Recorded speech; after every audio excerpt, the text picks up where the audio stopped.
Hello साथियों, कैसे हो आप सभी। मैं प्रवीण आयुष्मान पीके ट्रिकी शिक्षा आपके अपने चैनल में हार्दिक स्वागत करता हूं। आज देखते हैं आरपीएफ कांस्टेबल के मैथ के प्रीवियस ईयर के क्वेश्चन सॉल्यूशन के साथ। देखते हैं फर्स्ट क्वेश्चन। यदि 32,622 को 9 से विभाजित किया जाता है तो शेषफल क्या आएगा। संख्या लिखी है 32,622। देखो, 9 को विभाजित करने वाली संख्या कैसे ज्ञात करते हैं। सभी अंकों का जोड़ कर लेते हैं, या जोड़ ना करो तो ऐसे ही कर सकते हो। 6 3 9 को काट दीजिए, बची हुई संख्या शेष होगी 2 2 4 और 6। यही आपका शेष होगा। Option number first is correct. Next question है, एलसीएम 153 है और एचसीएफ जिसको मासा भी बोलते हैं 17 है। यदि एक संख्या 17 है तो दूसरी संख्या ज्ञात कीजिए। तो देखिए, इसके लिए एक फॉर्मूला लगा सकते हो। पहली संख्या गुणा दूसरी संख्या बराबर मासा गुणा लासा। इसमें पहली संख्या दी गई है 17, दूसरी संख्या पूछी गई है तो इनका मासा दिया गया है 17 और लासा मतलब एलसीएम दिया गया है 153। तो 17 से 17 काट दीजिए, दूसरी संख्या कितनी हुई 153। ये option number first is correct हो जाएगा। नेक्स्ट क्वेश्चन है, एक वस्तु को 425 रुपए में बेचा जाता है तो ये विक्रय मूल्य हो जाएगा। तो 15% की हानि होती है तो वस्तु का क्रय मूल्य ज्ञात कीजिए। तो 15%, सबसे पहले 15% की वैल्यू निकाल लेते हैं। 15% की वैल्यू होती है 3/20। तो इसका मतलब ऊपर जो हो रही है वो हानि है, 20 क्या हो जाएगा क्रय मूल्य मतलब सीपी। सीपी पे लॉस कितना हो रहा है, हानि 3। तो मतलब सीपी है 20, जब 3 का लॉस हो रहा है तो कितने में उसने विक्रय की होगी, 20 में से 3 माइनस कर दो, 17 की बेची होगी। तो इसमें वैल्यू दी गई है 425 रुपए की बेची। तो 17 की वैल्यू 425। यहां से देख लेते हैं कितने गुना है इसकी वैल्यू। तो 17 दूनी 34, 34 में से माइनस कीजिए, कितना बचा 8, 85 हो जाएगा। 17 बना 85, 25 गुना है तो 25 का गुणा यहां भी कर दो। 25 दूनी 50, 1 0। इसका मतलब कितने में खरीदी होगी, 500 रुपए में। Option number first is correct हो जाएगा। नेक्स्ट क्वेश्चन है, 16,800 रुपए पर 10% वार्षिक चक्रवृद्धि ब्याज दर पर 2 वर्ष की अवधि के बाद धनराशि क्या होगी। तो इसमें मिश्र धन पूछा गया, मूलधन दिया गया 16,800। तो सबसे पहले 10% की वैल्यू चेंज कर लेते हैं। 10% की कितनी हो जाएगी 1/10। मतलब पहली साल में अगर 10 है तो कितनी बन जाएगी, मिश्र धन कितना होगा 10 और 1 11। दूसरी साल में 10 और 10 और 1 11 फिर हो जाएगा। इनका गुणा कर लेते हैं, 10 का 10 में 100 हो जाएगा और इसका 11 का 11 में 121। तो 2 साल में मूलधन बना है 100 और जबकि मूलधन कितना दिया गया 16,800 रुपए। तो ये कितना गुना हो रहा है, 00 से 00 काट दो, 168 गुना हो जाएगा।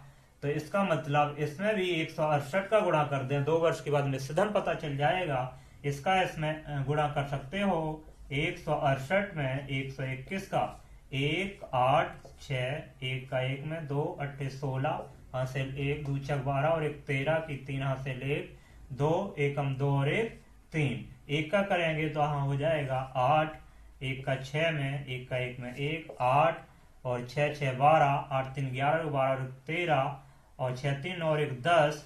तो हो जाएगा 20,328। तो इसका ऑप्शन होगा first is correct. Next question देखते हैं कि 7 संख्याओं का औसत 145 है और एक संख्या को हटाने पर औसत वही रहता है तो हटाई गई संख्या ज्ञात कीजिए। तो जब संख्याओं का औसत दिया जाता है तो औसत में संख्या का गुणा कर दो और योग निकाल लो। तो योग निकालते हैं, 145 में 7 का गुणा कर दो। जब एक संख्या को हटाने पर औसत वही रहता है, एक संख्या हटा दो तो कितनी संख्या बचेगी 6। तो औसत वही 145 का, इन दोनों का योग 7 संख्याओं के योग में से 6 संख्याओं का योग घटा दो, एक संख्या बचेगी हटाई हुई, तो इसमें गुणा करके माइनस करते हैं। तो गुणा करने का आसान ट्रिक है, गुणा मत करो, 145 दोनों में से कॉमन ले लो, यहाँ 7 बचेगा माइनस यहाँ 6, 145, यहाँ कितना बचा, 1 बचा, तो कितना आया, हटाई गई संख्या आई 145। ऑप्शन नंबर हो जाएगा second is correct. Next question देखते हैं कि एक निश्चित धनराशि को 6:5 के अनुपात में 2 भागों में बांटा जाता है। यदि पहला भाग 240 रुपए है तो कुल धनराशि ज्ञात कीजिए। तो दो संख्याओं का इसमें रेशियो दिया गया 6:5, तो टोटल मिला के 6 5 11 हो जाएगा। इसमें भाग दिया गया है पहला भाग, तो पहले भाग की वैल्यू है इसमें 240। देख लेते हैं कितना गुणा होगा, 6 चौको 24, 0 मतलब 40 गुना है, तो टोटल भाग में भी 40 का गुणा कर देंगे, 11 चौको 44, 1 0, तो ऑप्शन हो जाएगा टोटल 440 रुपए। इसका है option second is correct.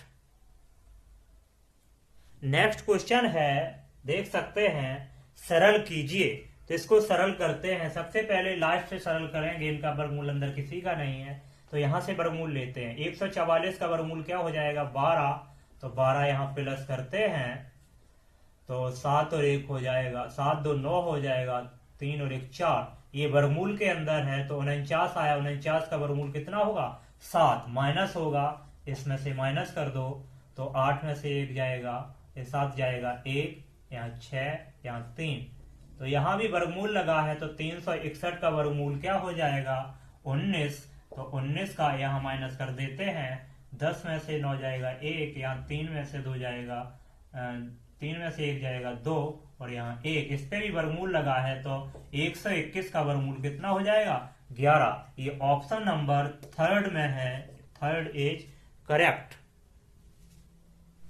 Next question है, x बराबर वैल्यू दी गई है, x बराबर लिखा है 0.3555 ... तो x के भिन्न का मान ज्ञात कीजिए। तो इसका मतलब है 0.3, जो बार बार आ रहा है उस पे बार लगा दो। तो बार वाली संख्याएं कैसे निकालते हैं, तो देख लेते हैं। तो पूरी संख्या पहले लिख लीजिए 35, और जिस पे बार नहीं लगा है वो उसमें से माइनस कर दीजिए, और नीचे जितने पे बार लगा है उसकी उतनी बार 9 लिख लो, और जिस पे बार नहीं लगा उतनी बार 0 लगाओ। तो सॉल्व करते हैं, 35 में से 3 जाएगा यहाँ 32 अपॉन में 90, 2 से काट दीजिए, 16 बार कटेगा, और ये 45 बार, तो 16 अपॉन 45 हो जाएगा। Option number 4 is correct. Next question देखते हैं कि एक डिब्बे में कलम, पेंसिल और रबड़ का अनुपात दिया गया 3:2:1। पहले कलम है, और फिर पेंसिल है, और फिर रबड़ है, इनका अनुपात दिया गया है। तो अनुपात दिया गया 3:2:1। यदि कलम, पेंसिल और रबड़ का मूल, ये इसकी मतलब संख्या का अनुपात है। इसके बाद इनके रुपए का अनुपात दिया गया 3, ये 2 है, और ये भी 2 है, ये रुपए हैं। तो दोनों का कुल मूल निकाल लेते हैं, क्योंकि टोटल धनराशि में दिया गया। तो अगर 3 संख्या है और 3 रुपए है, तो 3 त्रिका कितना हो जाएगा, 9, और 2 पेंसिल है और 2 रुपए प्रत्येक की है, तो 2 दूनी 4, इसका 2 एकम 2, तो टोटल मिला के मूल्य दिया गया, तो 9 4 13, 14 15, टोटल कितना हो जाएगा 15। इसमें टोटल वैल्यू कितनी दी गई, टोटल वैल्यू दी गई 570। तो देख लेते हैं कितना गुना है। तो 15 या 45, 15 या 45 हो जाएंगे, या 12 बचेगा, 120 हो जाएंगे, 15 8 120, तो ये 38 गुना है। तो पूछा गया डिब्बे में कलम की संख्या ज्ञात कीजिए। तो कलम की संख्या कितनी है, 3 में भी 38 का गुणा कर दो, तो 3 8 24 की 4 हासिल 2, और 3 तो का 9 2 11, 114 हो जाएगा। Option number first is correct. Next question है, 49 मीटर प्रति सेकंड की गति से चलने वाली रेलगाड़ी एक सिग्नल को 12 सेकंड में पार करती है, तो रेलगाड़ी की लंबाई मीटर में ज्ञात कीजिए। तो इसमें चाल दी गई है और समय दिया गया। तो सिग्नल जब होता है, सिग्नल की कोई लंबाई नहीं होती, तो रेलगाड़ी की लंबाई इसमें वही एक दूरी होगी। तो लंबाई ज्ञात करने के लिए जैसे होता है दूरी बराबर चाल गुणा समय, तो चाल का गुणा समय में कर देंगे। समय कितना है, चाल कितनी है 49 और समय है 12, गुणा कर दो। 12 निम्मा 108 की 8 हो जाएगी, 10 हासिल हो जाएगी, 12 चौको 48 और 10 58 हो जाएगा। तो कितना आएगा 588। Option number first is correct हो जाएगा। ठीक है दोस्तों, तो आज के लिए इतना ही। मिलते हैं नेक्स्ट वीडियो में। अगर वीडियो पसंद आया हो तो अपने दोस्तों के साथ शेयर करिएगा। ठीक है, थैंक्स फॉर वॉचिंग।